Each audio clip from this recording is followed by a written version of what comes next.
Right, so Rhys, thank you so much for joining us here today. Let's kick off by getting you to tell people a bit about your organisation and RTL. Some people may be familiar with it, but not necessarily the full breadth of what your organisation does. Well, thank you for having me, and reminiscent actually a couple of years ago I did a presentation here and was trying to reflect on how's RTL Group actually changed over the last couple of years. And for sure, I think we presented at that time something what we called the total video kind of approach, and I think that's something where RTL Group has really tried to really sort of expand from the broadcast business, which is definitely our core business, which is comprising of 60 TV channels, 30 radio stations across Europe. And of course the main other pillars are the content business with Fremantle Media. We have got digital businesses which are really now expanding rapidly, and happy to discuss this further as the let's say the OTT landscape is so massively growing, and you can see here today how big this interest and this excitement is actually going on. So I think RTL Group has really expanded also into this technology space with investments not only in ad tech with SpotX and YoSpace recently, but also been really trying to embrace that kind of multi-platform world and actually having presence there and trying to get in touch with the consumer, as we heard the examples before. Yeah, so fundamentally you're a sort of very substantive traditional broadcast business with a significant production arm, and you're growing into the digital and tech space. Is that a fair description of how you would view yourselves? Sure. I mean, I would always describe this in four big buckets, which is, you know, the broadcast business, which we're really trying to sort of define as being linear and non-linear. So we've really tried to expand now our, you know, we used to call them catch-up services, but it always sounded like Heinz ketchup. So we're trying to get rid of that. That has to be the line of the day. We don't do catch-up because it sounds like ketchup. And you know, we're trying to find a kind of a new way of you know, saying, okay, you know, what is our place in the broadcast world? Because I think TV is not falling off a cliff, and I can only repeat this. And I think now it's a time where actually people are realizing how live TV, linear TV is merging and marrying with the VOD service. And for us, the way forward is being, you know, hyper-local, because I think our strengths are in the local markets, Germany, France, etc., where we have services like TV Now, which we've just relaunched. And then on the other side, we are trying to, you know, really double down on the content side. And I think Fremantle has also really shown now, really strengthening the business with new clients, and that you know, that includes the Amazons, the Hulus, the HBOs in the drama business, and it's really becoming a huge business. I think we are already sort of at the 20% threshold of revenues from Fremantle in that space. Got 75 series in the pipeline, 20 launching, and you know, I think that's kind of an impressive story, and actually how you can use this dynamics. And last but not least is the digital video and the ad tech space, where our emphasis is really to say, okay, you know, we will have to work on the one side with the global competitors and the GAFANs, as in the case of Fremantle, but also having the presence with these mega platforms that are drawing the audiences.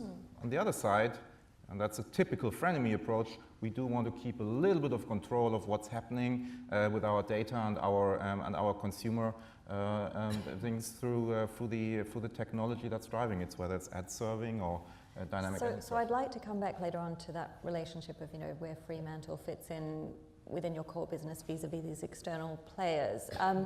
This session is entitled, let me just check, Opportunities and Challenges. So having sort of laid out how your business is structured and a bit of the lay of the land, where do you see the real key opportunities going forward, and particularly in relation to direct-to-consumer propositions? I think it's a super exciting time. I think that the the business of TV has never been let's say, competitive on the one side. And, you know, I think we can say that for us it's now, you know, we phrased it total video 2.0 because we think this is now the next leapfrog in there. I think today you have to say maybe it's total video plus, yeah, because that's the name of the game now, that this is the opportunity to actually bring content in there. And I've been traveling a lot around the, let's say, the American market, which I always find so inspiring. And I was sad actually to not hear about Pluto TV in the Viacom presentation, because I think it just shows how new content is emerging, coming to the surface. If you go across the CES shop, let's say, show floor, the channels that used to be small, you know, I don't know whether you heard about Jukin Media. We've got channels that we co-own with Fremantle on the Pet Collective, or have a Fail Army, which is a product of them. All of a sudden, you see these little atomic TV brands, how I like to show them, sort of coming to surface. Because the Roku box, the various OEMs are actually able to bring this to the consumer and actually bring them to light. I think that's a huge opportunity. So it sounds like for you the opportunity is this sort of breaking down of barriers to entry in a way, and easier accessibility to the consumer. And production has really become so easy. So the creative part of it is really now open to a lot of people. But of course, professionalizing it and scaling it is another business. And I think we've seen this in the last couple of years, where, you know, a lot of traditional online brands were trying to go into the video space. It was a race to original productions everywhere. If you didn't have original productions in your investor deck, then, you know, you were basically not in the relevant set. Similar, like, I don't know, buzzwords like AI or whatever. And now you see that, of course, the economics are tougher, yeah, to actually create sustainable IP. So your job title says that you're in charge of strategy. So tell us a bit about your strategy in terms of maneuvering this whole new evolving landscape. Well, I think, you know, there are three sort of key drivers. For one, it's really how to develop a consolidation play as a pan-European business. Consolidation and competition is for sure something that is going to, you know, be mind-boggling for the coming years. And I think that we really need to play our strengths with RTL Group of being a pan-European player, with having also partly a global footprint. And that's for me, you know, the first, let's say, element in there. And examples like, you know, trying to be more visible towards advertising clients, with RTL Ad Connect being a pan-European sales house, is one element. But then looking into the you know, the power of content I was just already contemplating about, I think that's where you really need to double down. If it's not content, what is the key differentiator? And I think that's for sure the big point where I think an RTL can be truly local and try to be the magnet for the audience. And last but not least, the convergence is in itself a kind of a riddle, because you're trying to bring the linear TV world together with the on-demand world. You're trying to create and change the whole organization, the operating model. You know, I was taking notes there on von Roma, and I was thinking also, yeah, we are trying to bring this together and trying to leverage the strength of the group and our assets, but bringing this all together as a total video strategy in execution is another thing. So execution is a challenge that resonates with you in terms of, so tell us a bit more about the challenges that you feel you face as you engage with the market. So there's the, I guess, cultural as well, with that big organizational culture. Is that what you mean in terms of operational and changing the organization? I mean, a broadcaster typically has always been around a B2B type of business, and now going into B2C is a different game. And I think we're trying to really sort of advance on this level, on trying to build more direct-to-consumer type of organizations and businesses.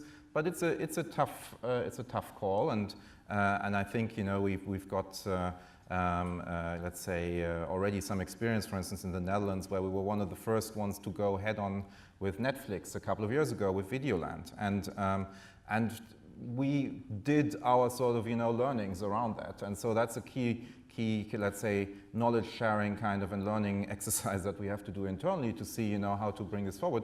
But now we're very happy to have roughly 1 million subscribers in Germany and the Netherlands, paying subscribers, and we hope to triple this in the next couple of years. So is that enough? No, I suppose we will still need to accelerate even further.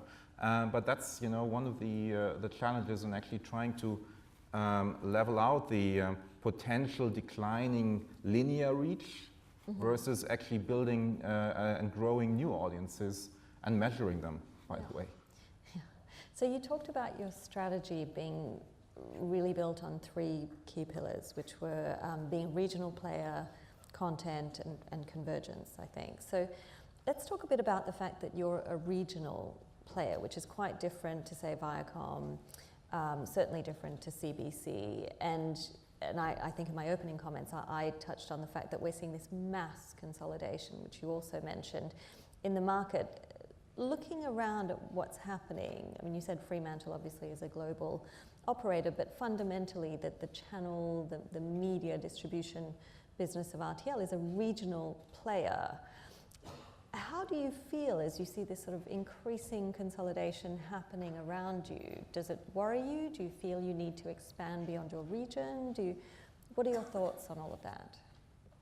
Well, I'm not a person that worries so much, but I see this as what keeps me up at night is really just thinking around how can you actually try to be relevant, and you see how is a brand actually going to be still sticky for a growing audience. I think that's something that I feel is something that is still a challenge, because maybe 20-25 years ago RTL was the kind of the new kid on the block, and that has definitely changed, and now there are other brands and other offers coming to play. But I think rejuvenating and redefining and reinventing this approach of that pioneering spirit that we had over those years when we launched in a garage somewhere in Luxembourg is exactly something that you're trying to bring back into play and say, okay, we need to try things out and actually also look at the platforms that are kind of potentially our enemies or competitors, and see on what we can do with them. And we have invested into the multi-platform network space, and it's been a very, very interesting experience. We've got roughly, I think, 500 billion video views, I think, that is mainly coming from YouTube, and Facebook also growing rapidly on top of that, and being able to work with these partners on trying to have native digital first content, creators, and trying to offer them across the globe, because it's a global content kind of business, is one thing. But then also taking the reverse and saying we are super local, and having channels that are for the mass audience. So I think that's the big challenge, to see how can a VOD offer really differentiate from a Netflix. Because I think that was the MTV case, what's going to be different. We're not taking on Netflix. We're not taking on Netflix, and we don't need to. And when you talk about brand stickiness, what brands are you thinking about? Are you thinking about the channel brands and how you protect them by taking them into new platforms? Or are you thinking about programming brands? What are the brands that matter now? I think if you look at the broadcast business today, I was somewhere shopping, I think, and I was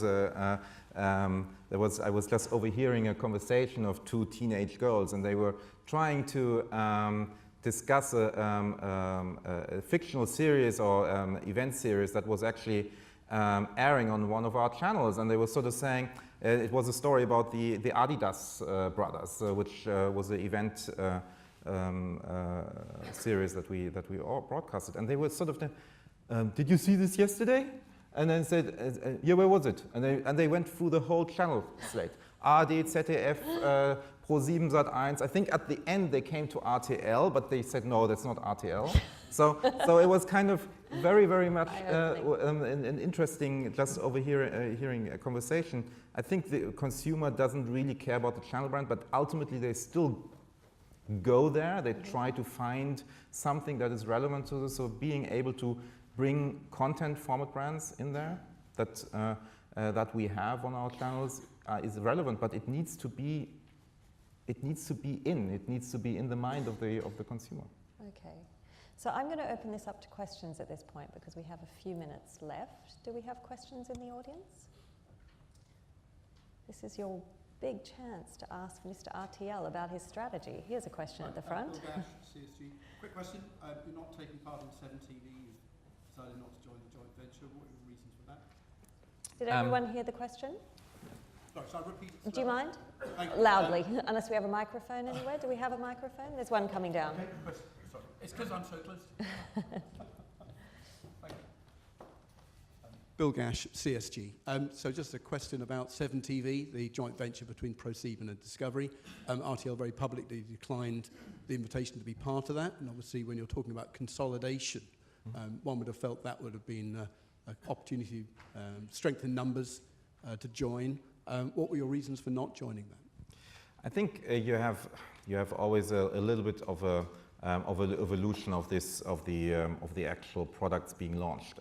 As I just mentioned, TV Now just launched in January with a huge slate, with local productions, with a whole new sort of set of partners, which are the pubcasters, as well as even acquiring some content from Viacom, from Awesomeness.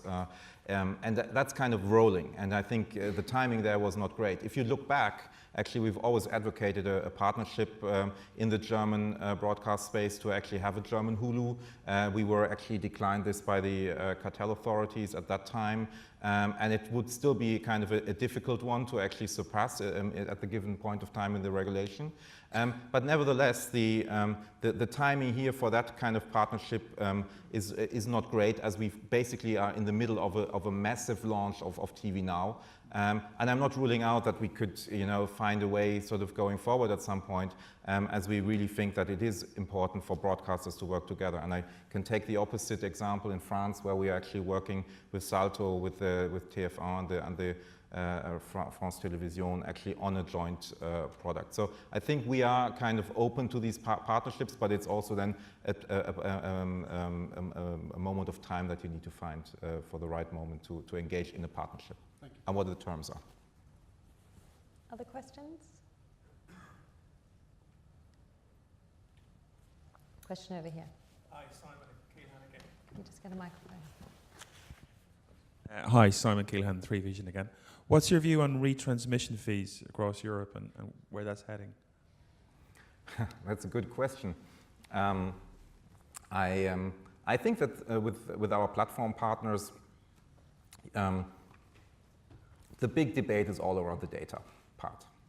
And I think that's where trying to really bring innovation into the distribution business, I think everybody who's sitting here and trying to sort of find alternative ways, whether it's over the top, etc. I think finding the way forward with distribution and carriage fees is obviously a challenge and a tug of war in between these the broadcaster and the platform every day. But I think there is a certain cost that the whole kind of broadcast business needs to actually fuel, and actually also being able to offer the content. And I think that has been kind of accepted globally. I think in terms of growth and how we actually jointly grow the business, I think we need to find smart answers on, for instance, on how to actually transact on data, be able to offer maybe ways of actually having more smarter ad breaks. We're working now with the O-Space as one of our partners there, and I really believe that having targeted, personalized ad breaks and finding ways into the managed platforms and actually being able to have less ad load, but creating a premium, these are the discussions that we should be having, and maybe not having just these renewal discussions every day around the CPS itself. I think we will have a mixed bag of topics that we need to tackle. Does that answer your question? Brilliant. So I think I'm going to bring this particular segment to a close at this point because we are running behind schedule. But that was really fantastic, and you're going to be staying for a little while, so if people want to grab you and have a chat. Yes? Okay, so you can still grab them after the session. Please join me in thanking Rhys for the session.